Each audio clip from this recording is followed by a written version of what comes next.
باجماعت نماز کے بعد امام کے ساتھ ہاتھ اٹھا کر دعا کرنا صحیح ہے؟ اگر نہیں تو حوالہ بتائیں۔ حوالہ ہونے کا ہوتا ہے، نہ ہونے کا نہیں ہوتا۔ یاد رکھیے کہ حوالہ ہونے کا ہوتا ہے۔ محمد رسول صلی اللہ علیہ وسلم کی پوری سیرت طیبہ میں، ساری زندگی کی نمازوں میں مجھے ایک بھی نماز ایسی نہیں ملی کہ فرض نماز کے بعد سلام پھیر کے اسی مصلی پہ بیٹھ کے میرے محبوب نے ہاتھ اٹھا کے با جماعت اجتماعی دعا کی ہو۔ ایسی کوئی صحیح روایت نہیں ہے۔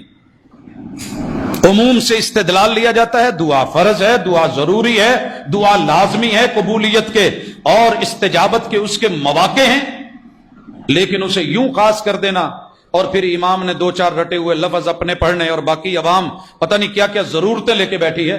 اسی لیے رسول اللہ صلی اللہ علیہ وسلم نے انفرادی دعا زیادہ کروائی ہے۔ نماز کے بعد لمبے ذکر اذکار انفرادی دعائیں، اور جو اجتماعی دعا ہوئی بھی ہے وہ محمد الرسول اللہ صلی اللہ علیہ وسلم نے خطبہ جمعہ میں جب ایک صحابی آئے اور کہنے لگے اللہ کے رسول صلی اللہ علیہ وسلم مویشی ہلاک ہو گئے، خشک سالی ہے، بارشیں نہیں ہو رہی، اللہ سے دعا کر دیجئے۔ محبوب نے جمعہ روکا، ہاتھ اٹھائے، دعا کی بارش کی، صحیح بخاری کے لفظ، محبوب کے بغلوں کی سفیدی نظر آنے لگی، ہاتھ اٹھے ہوئے ہیں، آپ دعائیں کر رہے ہیں اور اصحاب رسول پیچھے آمین کہہ رہے ہیں۔ یہاں آمین کا ثبوت موجود ہے۔ والاصحاب یؤمنون، آپ کے ساتھی آمین کہہ رہے ہیں۔ صحابی کہتے ہیں جب ہم آئے تو شدید دھوپ تھی کڑاکے دار، نکلے تو آسمان پہ بادل تھے، اللہ نے بارش دی اور 7 دن لگاتار یہ بارش ہوتی رہی۔ حضرات جو ثابت ہے بسم اللہ، جو نہیں ہے اس سے اجتناب بہتر۔ یہ دعا کا انکار نہیں ہے، یہ دعا کا انکار نہیں ہے، یہ اس کیفیت کا انکار ہے جو ہمارے اوپر مسلط ہوتی ہے، یہ ہم اپنے آپ پہ کرتے ہیں اور وقتی طور پہ جھٹکے دے کے ہاتھ منہ پہ پھیرے اور چلتے بنے، وگرنہ دعا کے لیے سدا ہاتھ اٹھانے یہ بھی ضروری نہیں۔ ہاتھ آداب میں شامل ہیں کہ اٹھائے جائیں۔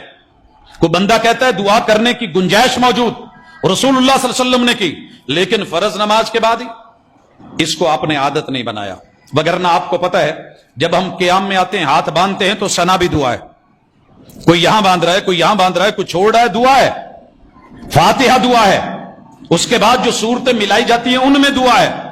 کبھی ہاتھ گھٹنوں پہ رکھ کے دعا کی گئی، سبحان ذی الملکوت والجبروت والکبریاء والعظمہ سبحان ربی العظیم۔ کبھی کھڑے ہو کے ربنا ولک الحمد حمدا کثیرا طیبا مبارکا فی، ہاتھ لٹکا کے یا باندھ کے دعا کی گئی۔ محمد الرسول صلی اللہ علیہ وسلم نے کبھی دعا زمین پہ ہاتھ رکھ کے، گھٹنے رکھ کے، ناک اور پیشانی رکھ کے، پاؤں کھڑے کر کے پھر دعا کی سجدے میں، کبھی 2 سجدوں کے درمیان رب اغفر لی یہ بھی دعا ہے، مگر ہاتھ اٹھے نہیں، ہاتھ رانوں پہ ہیں۔ اور کبھی تشہد میں لمبی دعائیں ہیں، ہاتھ پھر رانوں پہ ہیں، انگلی اٹھی ہوئی ہے، تو سلام پھیرتے ہی کون سا اسپیشلی آرڈر آیا ہے کہ سبھی ہاتھ اٹھاؤ نہیں تو دعا کے من کرو؟ ایسی رسول صلی اللہ علیہ وسلم سے کوئی صحیح روایت ملتی تو ہمارا حوالہ ہوتا، لیکن نہیں ہے۔ اس لیے اللہ کا شکر ہے، کوشش کرتے ہیں انفرادی دعا، ذکر اذکار وہ کیے جائیں۔ اللہ میرے وطن عزیز کی حفاظت فرمائے۔